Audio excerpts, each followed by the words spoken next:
বিরুদ্ধে আন্দোলন সংগ্রাম করে এই জুলাই মাসে 17 অভিভাবক আমাদের কেন্দ্রীয় অভিযোগ মানিকগঞ্জ জেলা শাখার দীর্ঘ মিছিল করেছি।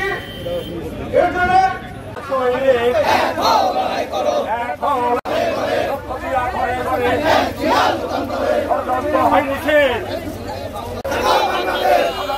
বাংলাদেশ ষড়যন্ত্র হয়নি শেষ, মরে নাই আমার সবুজের পতাকায় ছবি দেখা যায়। সড়ক থেকেও বাংলাদেশ ষড়যন্ত্র রহমান জিয়া জনতা